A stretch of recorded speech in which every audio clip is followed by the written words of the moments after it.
Welcome to Edge Talks. We live in times where we are empowered by information in all the decisions that we make, in all the choices that we make. Be it the neighborhood we choose to live in, the organizations we choose to work for, or even the food that we order in. However, when it comes to making the decision of which school our child goes to, is the correct information available?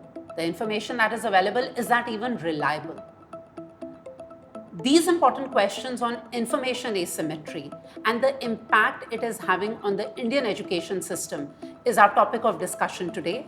And for that with us, we have Professor Farzana Afridi.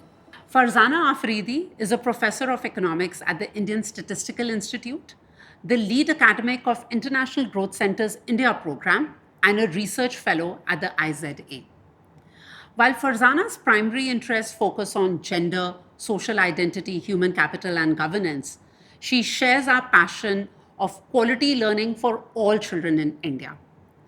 Farzana was a part of the team that led a field study in Rajasthan on information asymmetry and how engaging with both parents and schools on solving for that information asymmetry led to improvement in learnings.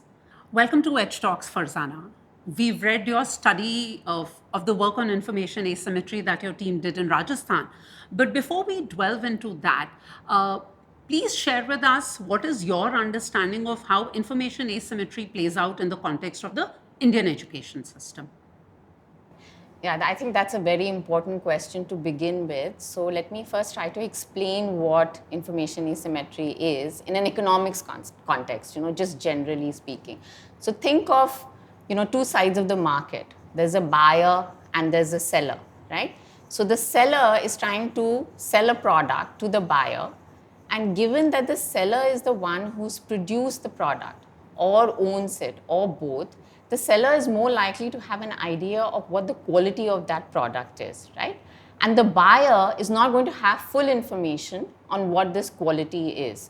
They might have, they might form certain ideas or get some signals, but that perfect information, the surety is not there. So when we think of this in the context of the education system, again, you can think of this as a buyer-seller scenario, right? So you have schools on one hand who are imparting or providing education. So you have teachers, educational institutions, and so on. So they are the ones who would determine what is the quality of education that is being imparted. So that is the product that they have, right? And on the other hand, the buyer here are students. They are the parents. They're the households who have to choose amongst all these different service providers. So you think of them as service providers, right? So in the regular economic context, you have a product. Here you have a service that is being provided. So how would they know what is the quality of education that their child is going to receive vis-a-vis, all these other schools that are available out there? Or you could think of it not just in terms of schools, but also higher educational institutions in the tertiary sector. So that is the asymmetry here, that one side of the market, which is the consumer, does not have full information vis-a-vis the other side of the market. And therefore, they have to make certain choices based on whatever little information or signals they have in terms of choosing which of these products should they go for. Farzana, the randomized experiment that you conducted in Rajasthan over 2011 and 12 across 72 villages, you found that providing information to parents and schools actually led to improvement in learning of primary school children. Can you walk us through the study and also share with us what was your understanding on how and why learning outcomes were improving when the information asymmetry was getting solved?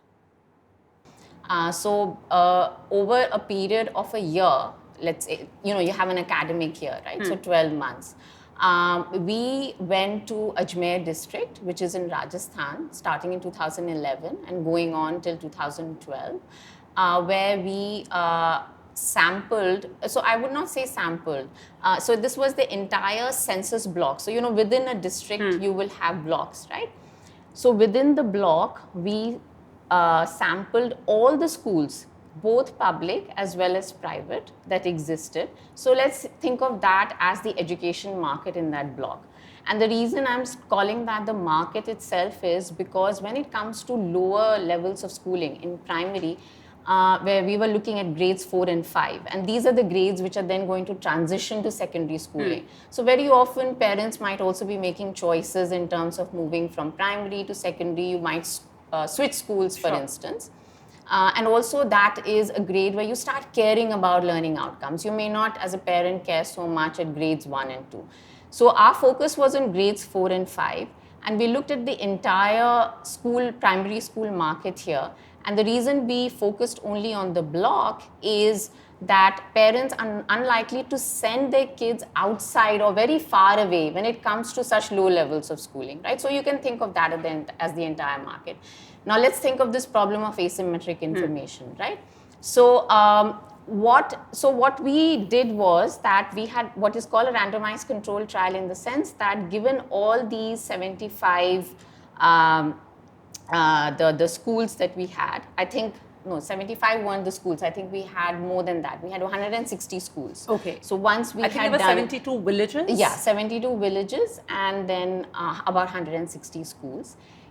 These schools were then randomly allocated to 4 arms, so what we call treatment arms. So what they were going to provide some different kinds of information in each one of these 4 groups. So let's say, we randomly assigned them across these 4 groups, which means that otherwise these schools and the households and the students in these schools should be comparable to each other in terms of their learning outcomes, what we call the baseline.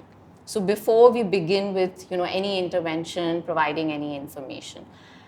So the first treatment arm was business as usual, which is schools obviously have some idea of what the learning outcomes are within their institutional setup, and parents get a report card, right? So parents will know what is the performance of the kid, let's say percentage of correct answers in Hindi and English and math. So these were the 3 subjects that we looked at, and the questions that we based on these were from the curriculum of Rajasthan, the state board. And we developed the test. We administered these tests in the school during school hours, and they were then graded by us. So it was done independent of the teachers. We have assessment of what the learning outcomes before the intervention starts is of all the students in these schools. Then they're broken up into these 4 groups. In the first group, the report card that we sent, as I said, was business as usual, which is you get a report as a parent of this is the performance that your kid had, and at most you'll know, let's say, what is the highest grade or the highest achievement in this particular subject in the grade that the kid is in, right? The second group was, we went further ahead where we said, okay, this is the report card that goes to the parents. Let's also provide the schools. Maybe the school doesn't have information, because it was our own assessment as well, how their kids have performed. So similarly telling them, what is the proportion of kids, what was the average, let's say, performance on maths, and so on. Then in the third group, what we did was that we said, okay, what if we provide the same report card to the parents, which is again the regular report card, but to the school, in addition to knowing what the performance of their own students is, we also provide them information on how all the other students in the entire market, so average performance of the schools in those grades, because we had taken the assessment of all the schools in this market, how they are doing, and where do you stand relative to these other schools.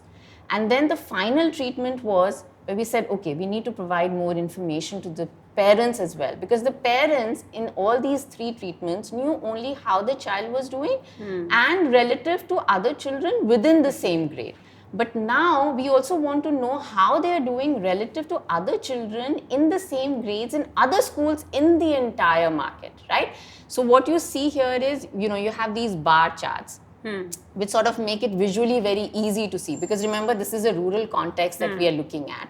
So in a rural context, parents are not literate. They're not able to decipher what information they are getting. So that were those 4 groups that we had.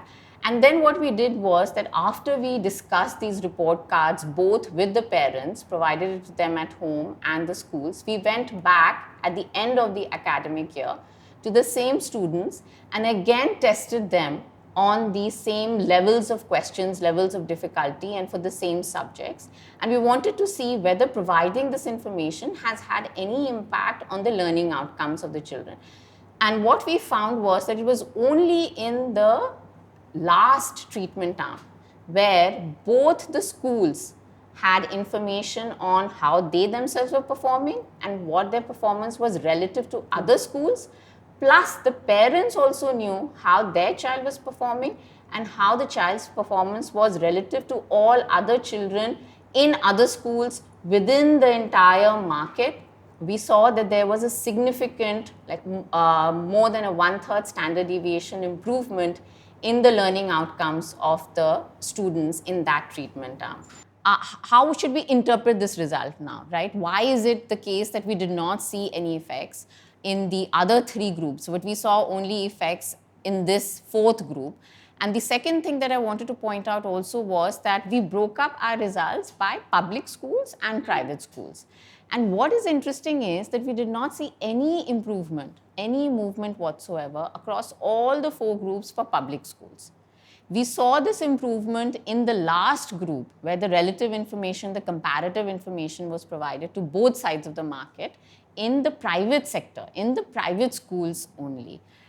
What we realized then is, okay, we wanted to think about why is it that we saw these changes and do we see any, what efforts were the schools putting in, right, into the learning outcomes in terms of, let's say, teachers' effort, in terms of imparting or providing more information, like reaching out to parents better, more regularly, and so on? Or is it possible that the households and the parents themselves, because of the information they got, and they may have realized that, the child is not doing as well as they had thought that the child would be, are putting in more effort, right? So it could be either side of the market. It could be both sides, or it could be either side. One, that the schools were putting in more effort, and so the learning outcomes had improved, or that the parents were putting in more effort, or that both were putting in more effort. As a result, the child was doing better when this information was provided. So we looked at whether it was effort on the part of the school or it was effort on part of the parents, because of which you see these changes and improvements in learning outcomes. And what we saw was that it wasn't parents who was putting in more effort in terms of spending more time, let's say, with the learning materials of the child and so on. It were the schools who were putting in more effort. And you could think of, different indices in terms of teacher training, teacher effort, and so on. And it was only the private schools in that comparative group where we saw that extra effort being put by the schools. And so what we conjecture from this evidence that we have is that, remember, there was this group 3 where the schools had this information on comparative performance, but we did not see any effects there, right? But we saw the effects in group 4 when the schools knew, and there is full information here. Like, we did not hide from schools that, parents are also going to be provided this information. So then the schools knew that parents also have this. So the consumer, that's the demand side, also has now information on where I as a school rank in this entire market, how my performance is, what is the quality of this product that I am providing, right? And therefore the schools responded because now there is some competitive pressure, right? Because parents are going to, potentially they could move their kid around, right? So there's this question also about school choice. Remember, we were all within the same academic year, which makes it slightly more difficult also to move kids. But then we are coming towards the end of the academic year, and you could move the kids because you have also better information about what the quality of these schools are. And who increases effort? Not the public schools, because their incentives are not, aligned with the incentive of the consumer, given the incentives that exist in the public education sector where you get your salary, the teachers get their salary, irrespective of the amount of effort and the learning outcomes, right? So it's not just the inputs, but also the output. And what the private schools care about is, because they are a business model, right? They have to survive, and they're going to be able to survive only if their product is good. And once that information becomes common knowledge, so this is what we call in the paper common knowledge. Common knowledge is extremely important, where there is common knowledge of the quality of the product, both at the demand side, which is the consumer, the parents, the students, and the households, as well as the schools. That look, they know, I know, we know that both of us know. And so now I have to work harder, I have to put in more effort in order to improve the learning outcomes.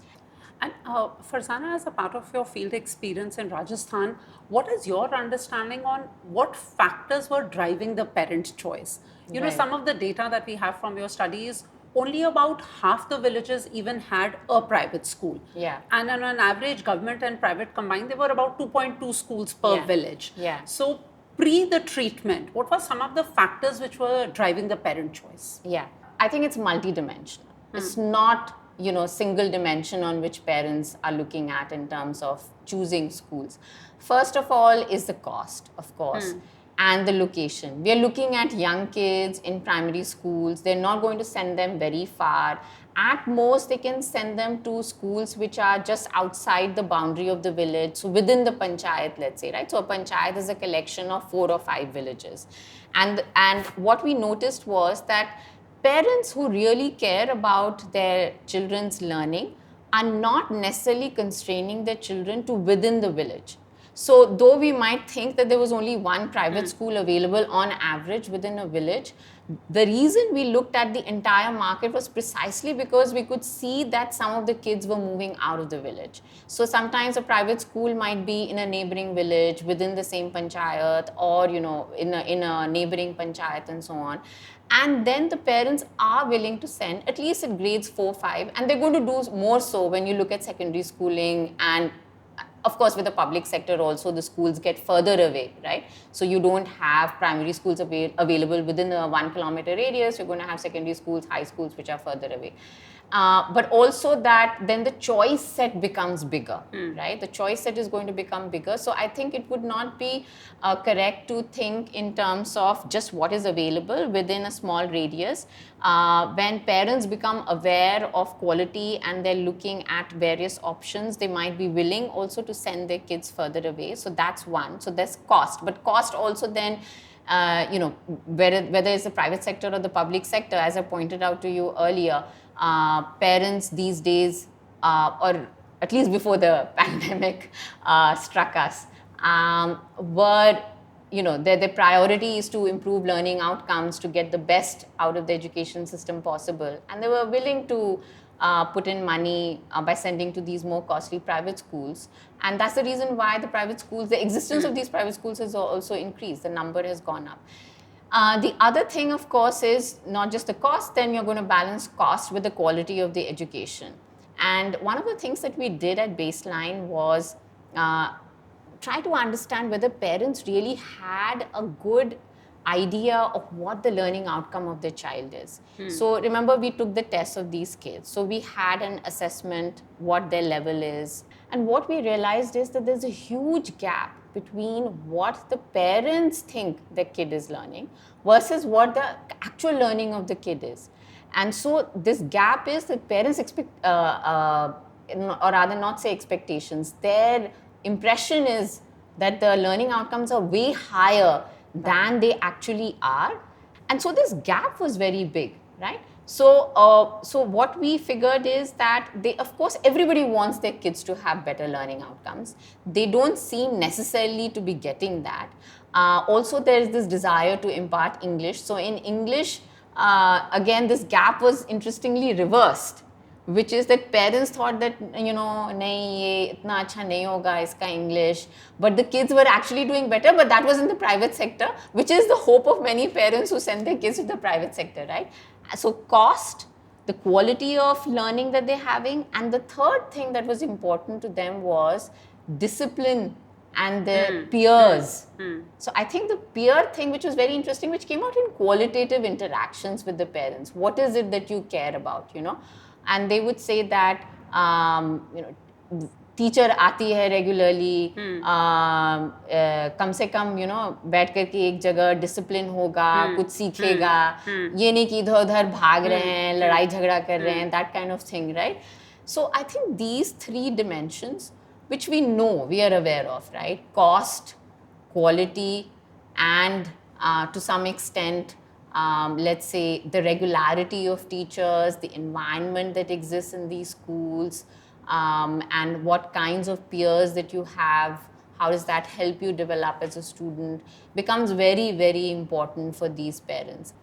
And we know of at least some, in the last few years, I think we've had a couple of these reports, if I'm not wrong. Have you had it for We've had the National Assessment Survey conducted in 2021, and the reports have been coming out now. The reports are coming out, right? Yes. And I think Niti Aayog also has had this initiative of sort of doing rankings of states, but all of that is at the aggregate level.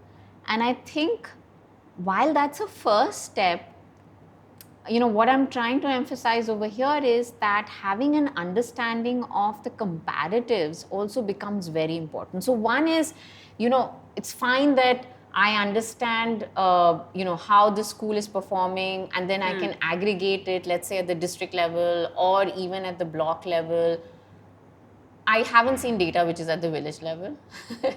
I haven't as yet seen data which is at the school level. So that's number one. So what is the level of aggregation, right? How too much aggregation is not useful information. And we know that from our own research, right? The moment we start doing, okay, let me compare this state with that state, or even this district with that district, there is very little room to play, because you really don't know on the ground what are the, what is the variation, the variance, which is very also very important, right? Especially when you think of the private sector. I'm not even talking about the public sector, because in the public sector, we have certain standard procedures of imparting education, and there's some amount of standardization of the quality, right? Because we know that, this is the curriculum, this is what you have to do, and all of that. But in the private sector, what we also noticed in our study is that the variance is very high. So you on average may have very higher level of learning in the private sector, right? Which is the perception that everybody has. But then there are also fly-by-night providers of education in the private sector. But then there are also some very established ones which provide really good, high-quality education. So when you look at what we call, the distribution, right? So on the left-hand side, you have very low quality. Then it will be somewhere in the average. And then there are very few who are to the right, right? So in that sense, who are the ones that we should target? If a lot of parents do not have information on, who are the bad quality providers versus the good quality providers, how much of this aggregate information is useful is number one. Number two is, how does this information get to the other side of the market? That is again something that I'm trying to emphasize. In an urban context, it's challenging. But in a rural context, it's even more challenging, right? So where is this information being put so that it becomes common knowledge, which is what I was talking about, right? Where it becomes a public good. That I just go online, I click on it, and I go online and I can see, in my neighborhood, let's say, which for example, in rural areas might be a village, but in an urban context, it could be, we know now that under the right to education, of course, you're also restricted to within a certain distance that you can enroll your schools that you can enroll your child in. But in my neighborhood, like what we call in the US, for example, is a school district, right? And people locate depending upon what the school district's quality is, right? And there are some people have some idea of, okay, this is a good school district, this is high quality education versus low quality education, where people have the capacity or the ability to be able to do it. But that again depends upon where is this information available. Is this information available publicly? So for example, when you look at other public goods which are being provided, I'll take the example of the NREGA program, which is completely different from this, but this is also something that I worked on. So when the right to information came, does this come, I don't think this comes into the domain of right to information, but think of the right to information under the, and when you're thinking of the provision of public goods and provision of public services, one of the things that you have to do when there's a NREGA work site is to say, okay, this work is going on from this to this date, so many workers, so much wages. And if you go to the panchayat office, let's say, you'll get all of that information. Similarly, when you think of a municipality in an urban context also, what kinds of public goods on which you have information available that you can go and check up on, or you can ask as a right? And also that it has to be easily accessible. So all of this is obviously electronic, Can I, at the click of a button, or at least think of, like, for instance, text messages. Everybody has a smartphone or at least a mobile phone, whether you're poor or you're rich. You could, text message them and say, here is the link that you can just click on and see. And again, think of something that's very visually appealing rather than numbers, because people are not going to be able to interpret numbers. So it's just visually appealing, where you can see, okay, you can see where your school is. And as you correctly pointed out in the beginning, it's not like a huge number of schools when you look at small, when you disaggregate it, right, to neighborhoods. And so you could actually see, okay, again, amongst these 5-6 schools, which are the ones which are, I should choose from, and so on. So I think while as a first step, the NEP is totally correct, that we need to focus on early education, on primary and so on. And we need to have assessments which are objective, which tell us how our children are performing, which is very useful to build a trajectory for our own education system going, let's see 5 years ago, where were we? Have we improved now or not? Which is very important and useful from a systemic perspective and from the policymakers' perspective. But I feel that it is not going to get to the kinds of problems that we were talking about over here until unless it is disaggregated and provided easily and accessibly to the consumer. And unlike when you look at the tertiary sector.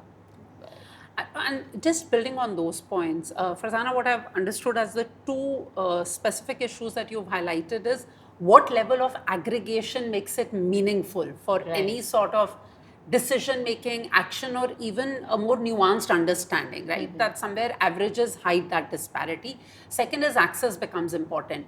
I'll just build on and make it a slightly broader question as we wrap up our interaction, is that as we seek to take the findings and the impact from a research study to at scale for our broader education system, what do you foresee as can be some of the potential pitfalls, and what would be solutions that need to be incorporated into the design when solving for a larger, say at a state level? Right, yeah. As we've been discussing, I think this is a great step, the NEP. Now the question comes about scaling this up, right? And of course, what we did in our study was, as I pointed out, about 160 schools. So number one issue is about the credibility of the assessment, right? So as we discussed, we went in as researchers. It was not the teachers or the school that either designed the test, conducted it, or graded it, right? So it was completely third party. So the question now is that with this regular assessments at the national level coming out and schools being aware of these assessment tests, how do we ensure that there is credible information and reliable information about the quality of learning that we are getting from these schools, right, through these assessment tests? And so we have some learnings from the West, from the US, for example, right, where some of these tests, so the point is, these tests are essentially high stakes, not as high stakes, but relatively high stakes for the schools compared to the child, right? But in the West, for example, in the US and those kinds of public education systems, these are very high, in the sense that for the schools, they become really important because many grants, sometimes even teacher salaries are linked to the performance of the students on these standardized tests, which is not the case in India, right? So it's not the case, which is great because we've seen a lot of adverse effects of that in the sense that teachers might be teaching only to the test, You don't really have any real learning going on and so on. But here there is some amount of importance for the school, because they don't want to show up as being poor performers. And so they may have an incentive to, again, in some sense, teach to the test, right? Or help the student during the assessment itself. And also if they are the ones who are going to be grading, right? So what are the checks and balances that we have in the system, right? So number one, it's of course very important that it be third party. I don't think it's built into the system right now because, again, it's capacity constraints. And I think it would differ a lot from state to state. Difference, and because education is a state subject, whether states have the capacity to be able to bring in third parties to conduct, to design, conduct, and evaluate these assessments and then put out these results. I think that's critical because we need credibility and we need reliability of the information, because any of the work that we discuss right now is going to be meaningless if all of that information is completely unreliable, right? So I think how do we do that at scale is a big question. And are there fiscal issues involved with that, or are there simpler policy initiatives that can be taken in terms of anonymizing? For example, let's say something as simple as on the day of the test. Or rather, let's not start with that. First, let's begin with the design of the test itself. Can somebody design it other than the teachers, and they don't have information exactly on what this design is, right? Like the way we did it, which is you use the state board and you understand what is being taught, and then you base the questions on that, right? Then the second step is administration of that test. We want to make sure that it is a surprise, right? There's another way in which you can cut down or improve credibility and reliability of the results that you would get. Then at the time of the assessment itself, when the kids are taking, who is invigilating, right? Are the teachers of the school itself, or are there some outsiders, for instance? Because then you could have different ways in which this cheating could happen, right? One is that you just know what these questions are and you are throughout the year teaching to that. Or it could be that you're trying to help them when or you just sometimes in the worst case scenario you could just write the answers on the board, right? And then say just copy these down. So what is the reliability of that information? And then when the answer scripts are done, then there is anonymity in that, because it could be circulated then an exchange where the grading is done by those who do not come from the same school district, or or at least as physically far removed as possible, so that there is no influence. But then again the worry is that at the state level, suppose at the national level you have some ranking of states, right? So states also have an incentive to show that their performance is better than some other states. So then at the disaggregated level, you have all these checks and balances and you ensure that there's credibility.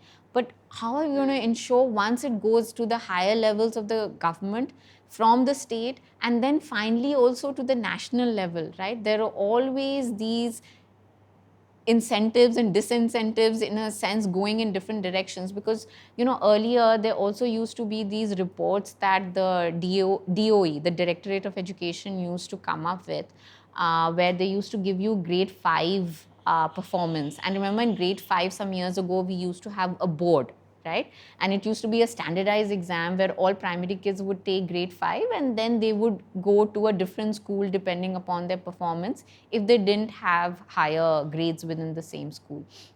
So when I started doing my work and I would go around and collect this information from the DOE, it used to come printed in these handbooks, okay? So they were just these PDFs that you have. And I went to the office here in HRD talking to also the directorate and so on. They would say, madam, जो information आपको local level पे मिलता है वो actually ज़्यादा reliable है, क्योंकि by the time it comes to us, it has passed through so many layers that we really don't know how reliable this information is. So we have to think about that. How do we ensure that at every step we are have these checks and balances, so that this information that we are getting is useful? Otherwise, it's a meaningless exercise. It's not going to help improve our education system in any way. Thank you so much for your time, Farzana, and for your insights on how do we design and be deliberate in making sure that when in solving for the information asymmetry, all incentives and disincentives are taken into account to make sure we are equipping the parents in making the right choice about what school they want to send their children to. Appreciate Thank you that. so much, Shweta. Yeah, Thank you. thank you.